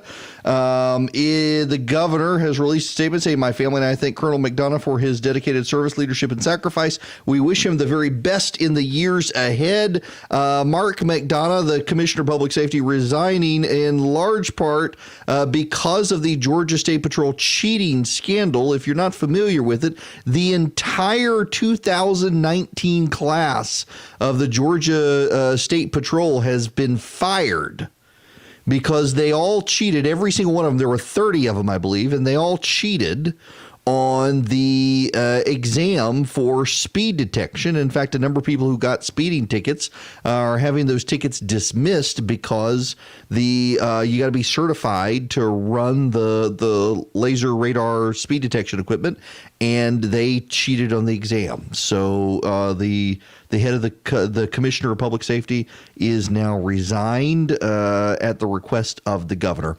I want to spend a little bit of time on an issue here in the state and the relevance, I think, to all of us. The governor and the lieutenant governor, both of them care very passionately about foster care. This is from the AJC. Governor Brian Kemp has begun rolling out several pieces of legislation that aim to overhaul the state's foster care system, starting by encouraging more Georgians to care for children in need by making it easier to hire child care. A trio of bills were filed in the House last week that begin to shape Kemp's plans for the changes he believes need to be made for the state's foster care program. Kemp said after signing last year's legislation that would limit access to abortion in Georgia, he wants to ensure the expected uptick in the number of children being born is taken care of. As a pro-life governor, I'm proud of our efforts to protect the unborn. Now we must champion the most vulnerable among us when they leave the delivery room. So there are three bills. House Bill 912 would allow foster parents to leave children in their care with a babysitter for up to 3 days without having to get approval from DFACS. Current law limits it to 2 days. So foster parents right now in Georgia can leave a babysitter in charge of their kids for 2 days. Under House Bill 912, it would be 3 days. And then there's House Bill 913. It would drop the age for adoptive parents from 25 to 21. Then there's House Bill 911, which would make it illegal for a foster parent to engage in a sexual activity with those in their care, closing a loophole the legislation sponsor says exists once a child in foster care turns 16. Now, that's a bizarre one. I had no idea. Did you know that that you're allowed to have sexual relations with a child, as long as they're consensual, with a kid? This is just bizarre. Bizarre. Raimid Kamzi with the National Youth Advocacy Program says the biggest challenge is the low daily payments, but he welcomes the other changes. Said the goal of the legislation is to build up changes made to the state's adoptive system in 2018. That legislation was focused on reducing adoption waiting times, legalizing the reimbursement of birth mothers for their expenses in private adoption, banning middlemen who profit from arranging adoptions, and simplifying out-of-state adoptions. This is good. This is positive. And my understanding is that the Speaker of the House has really hit the brakes on everything, essentially scuttling the governor's agenda because they're feuding. Maybe that will change when it comes to this because there's some popular consent here. But waiting in the wings of all of this is Marty Harbin's adoption bill in the state Senate, and it's being couched as a religious liberty measure for foster care. And the I believe it was the ADF, the Anti-Defamation League, I think it was them, came out yesterday and said if Marty Harbin's legislation passed, it would make it harder to adopt kids in the state. It would reduce the number of adoption agencies. That's garbage. And let me explain this to you. And I may ruffle some feathers here. I don't intend to, but I may. Kids in foster care in the foster system, particularly those who are in state facilities or being passed from family to family, have a much higher rate of sexual abuse against them. They have much higher rates of crime, much lower rates of literacy, much lower rates of graduation. Only 11% of them wind up graduating from high school, I believe, or graduate at acceptable reading levels. Again, being in foster care in the state is not a good thing. And honestly, it's across the country. It's not just here in Georgia. Foster care is not a good system. Kids would rather be with their birth parents if they can, and if they can't, be in a loving home. And there just aren't enough people to help. And so there are state institutions, state orphanages, where kids are placed who aren't in foster care, who have problems or otherwise. It's not a good system, and the numbers have been growing. If tomorrow an adoption agency started in Georgia and it specialized in placing kids in foster care into the homes of gay families, I would support it. In other words, if an adoption agency started tomorrow and it specialized in putting kids into same-sex households, I think that would be a good idea. And I know if you, like me, are a Christian and you believe in the inerrancy of Scripture and the Word of God, and you recognize that sin is sin, what you're essentially saying is you're putting kids in a household that is full of people living in sin. But guess what? You live in sin too. You are openly a sinner as well. If you believe in Christian orthodoxy, we all fall short of the glory of God. We're all sinners, whether you're in a gay household or not. And if you're in a heterosexual household, there's no guarantee that heterosexual household is Christian or going to church.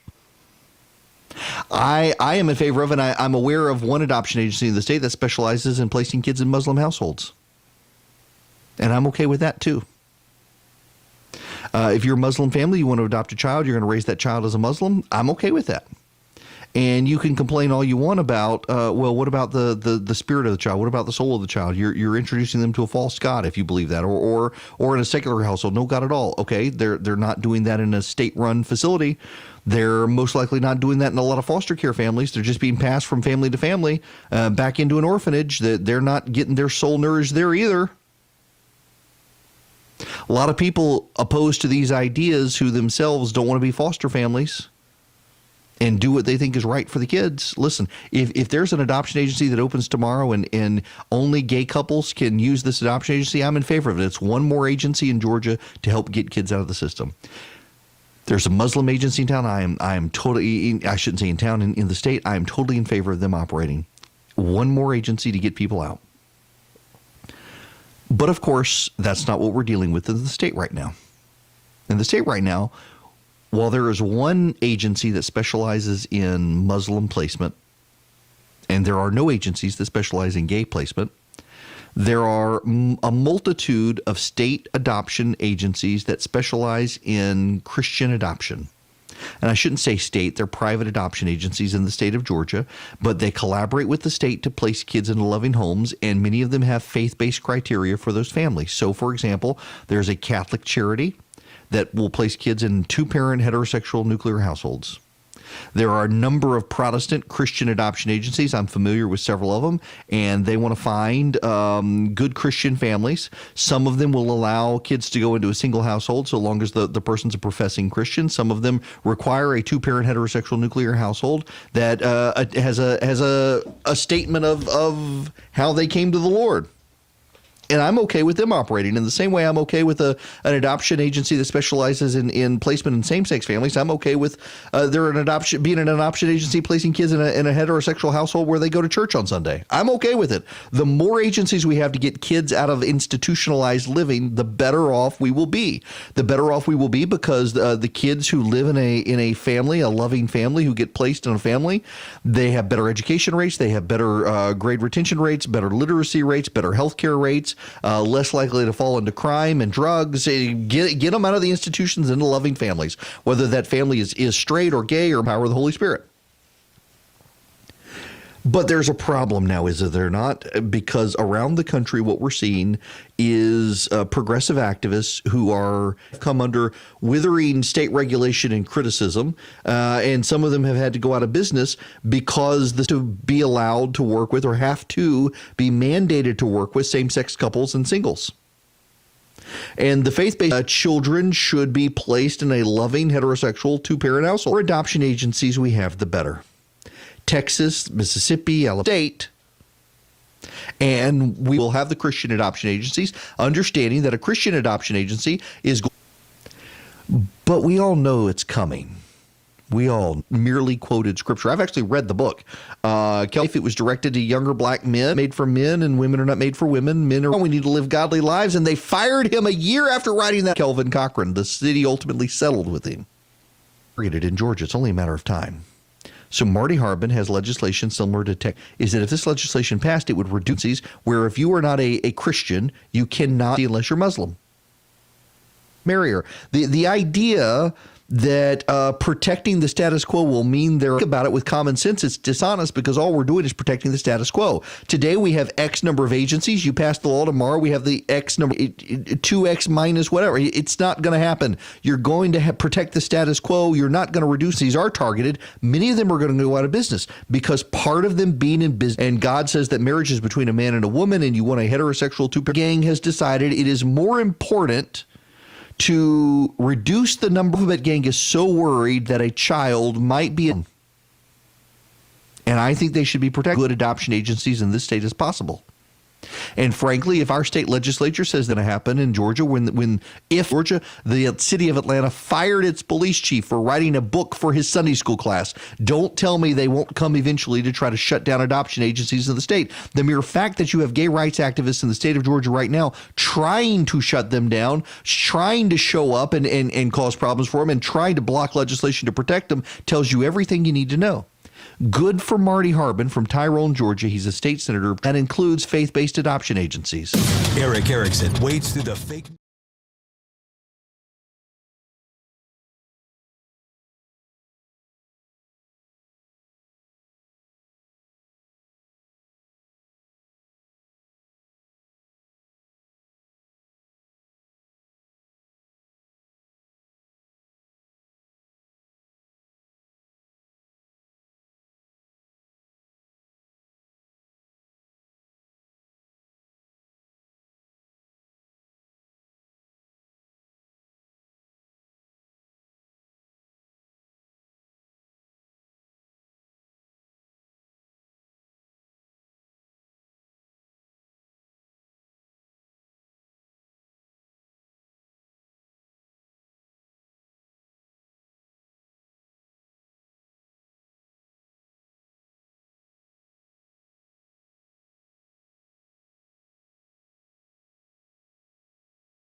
You know, so I mentioned, if you weren't, they've cried wolf for so long on so many things, name it.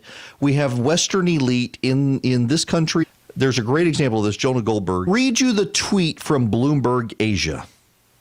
Ends are melting away due to climate change. Average pariah state would totally have nailed this plan to create a posh ski resort. See, how can any? Oh, I'm sorry. And this makes people mad, but I don't. It's because I am angry that people want me to stand on issues. And this one was particular. That one was transgenderism and homosexuality. You got to take a stand. You will be made to care on climate change as well. You will be made to care. You will be told that you must care. And if you're still around, Forbes magazine the other day had a story. I can't remember now who it's by. It was that there are a number of academics in the United States who support happen as bad as others say. It's going to be as change deniers for having the audacity to believe in climate change but reject the hysteria people care about.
I gotta say, it is kind of funny. Let's get back into some politics here nationally. It's kind of funny to watch Elizabeth Warren now floundering around. No idea why she's doing badly. Dollars in grassroots donations. Which is the message you gave in New Hampshire. Didn't resonate? You know, I don't. But I can tell you this.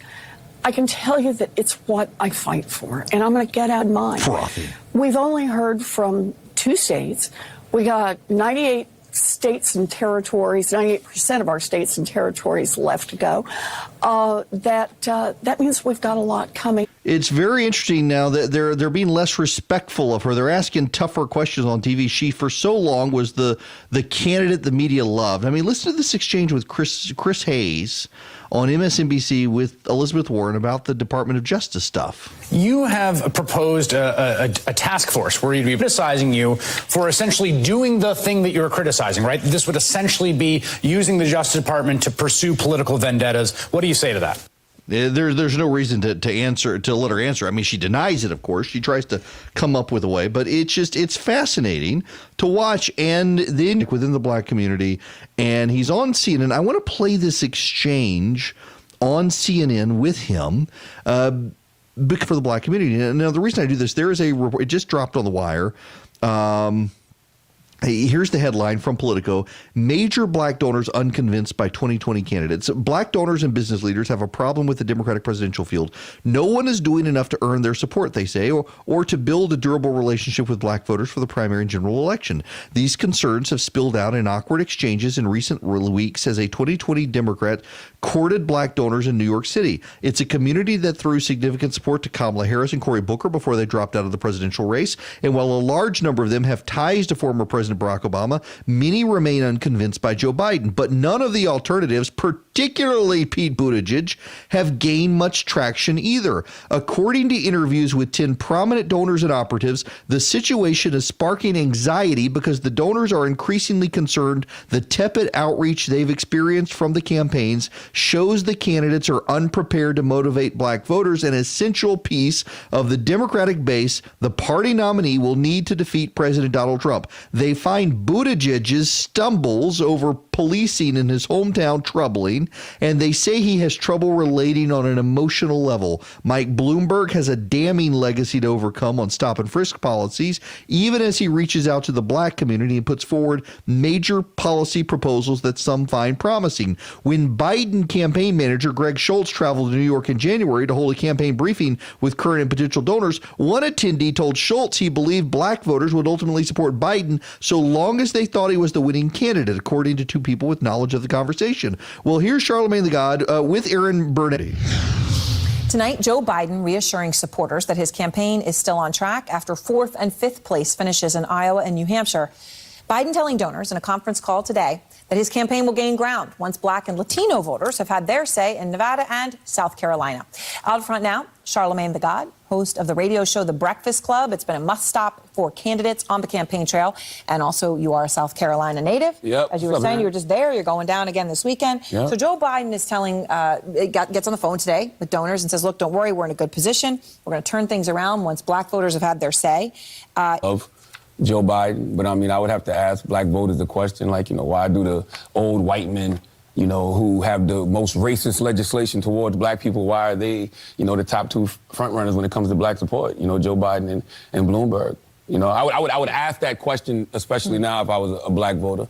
And nobody likes a loser, right? You saw what happened to him in Iowa. Well, that's the thing. People right. So overall with black voters by 27%. Obviously, You're making it clear you're not supporting Biden at this point. But what do you think it is about him as to why he is maintaining that hold, Charlemagne? I mean, I think it's the Barack Obama effect. They're aware of, the 94 crime bill, and they're aware of the 86 crack laws, and I think that is a big strike against him. And it's a strike that he hasn't really apologized for. It's more of the 94 crime bill didn't cause mass incarceration, and he's still kind of is, to me, a black agenda. A black agenda, and they don't have one. Yeah. You know who has one? That would be the President of the United States. He's got increasingly has a black agenda. Now, you may not like me saying that, but you can't deny it. The president is out doing his best, trying to woo black voters. I want to go back again. I played this earlier. Let me find these clips. This is from November. The President of the United States came to Atlanta, Georgia, to woo black voters.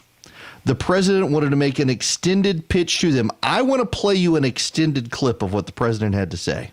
Every single candidate in the race, every single candidate running in the Democratic primary, I think they've all been on his show.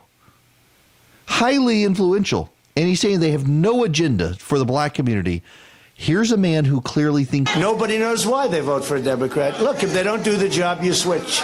You got to switch. And some progress has been made like never before, perhaps, in such a short period of time. But under this administration, all of that has changed, and it's changing even faster now.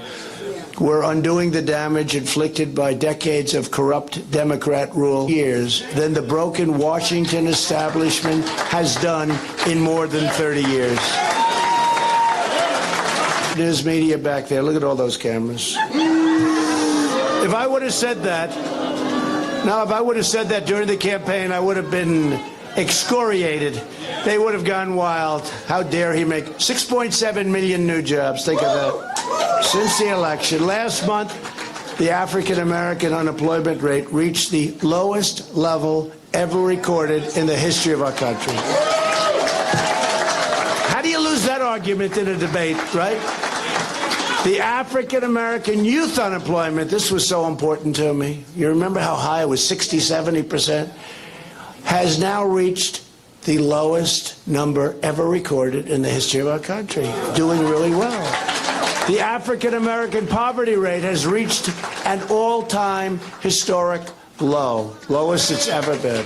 For the first time ever, most new hires of prime working age are minorities and women. First time that's ever happened.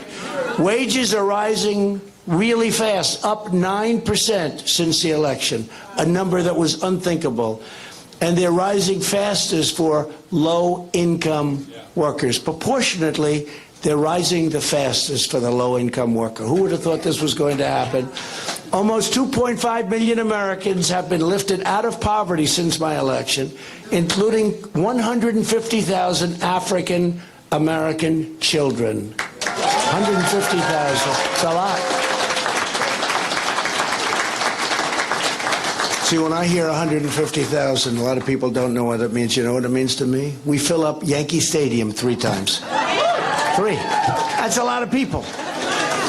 To bring investment to neglected communities, we've cut a record number of job-destroying regulations, more than any administration in history, even though we've been here for a short while by comparison. This clip goes on for another minute and a half. There's no reason to keep going, but this is his message to the black community. And the rest of them don't. Now, listen, I realize a lot of you out there, and I used to be this way, so I understand it. A lot of you out there are thinking, well, why do we need an agenda for the black community? We don't have a white agenda.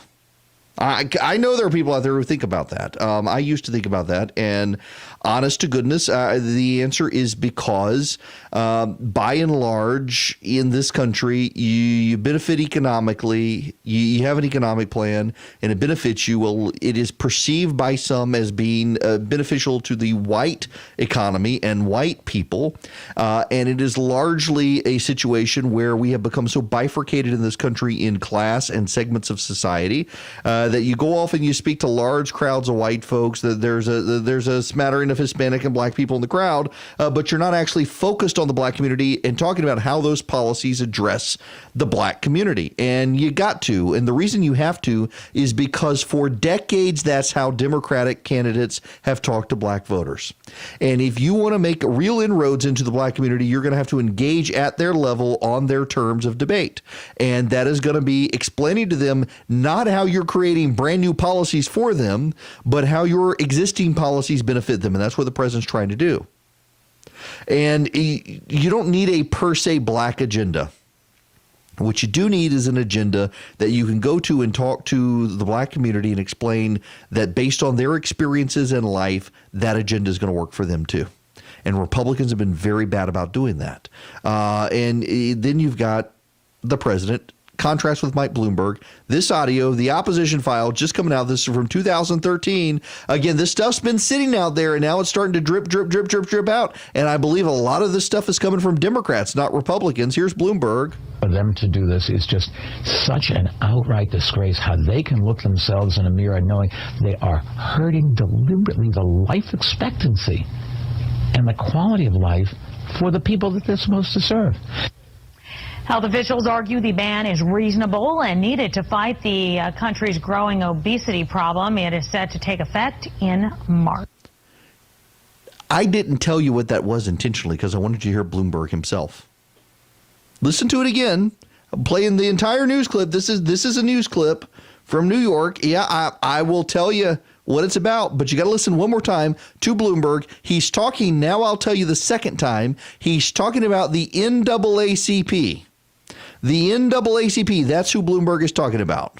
For them to do this is just such an outright disgrace. How they can look themselves in a mirror knowing they are hurting deliberately the life expectancy and the quality of life for the people that they're supposed to serve.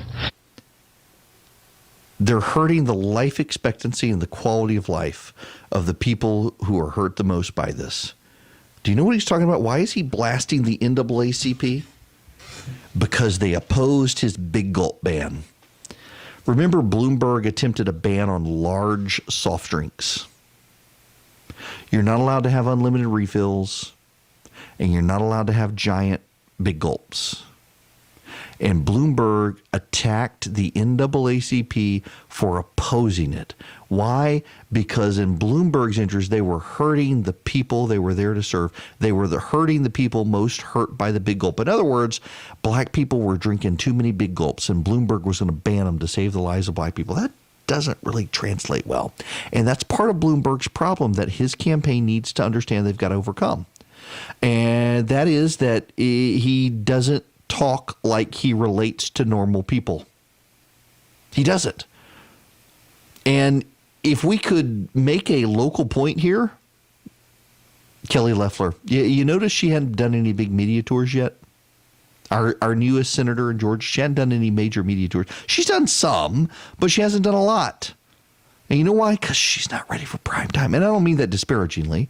And I think people on her campaign would acknowledge that she needs to find a way to connect to your average voter out there in a way that relates to them. And she now lives a lifestyle like Bloomberg that doesn't necessarily translate to relatability. Bloomberg doesn't either. But Bloomberg thinks he relates. At least the Loeffler team is smart enough to realize that she needs to reconnect to her farmer roots and to be able to talk about stuff in ways that relates to people, as opposed to Bloomberg, who he's blasted the NAACP for opposing the big gulp. And now today his relatability factor is that his housekeeper loses intentionally at games of Scrabble, so his mother feels like she wins. That's how he's relating to people on the campaign trail today. He actually did that this morning. How is any of this stuff relatable? Erick Erickson wades through the fake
Okay. I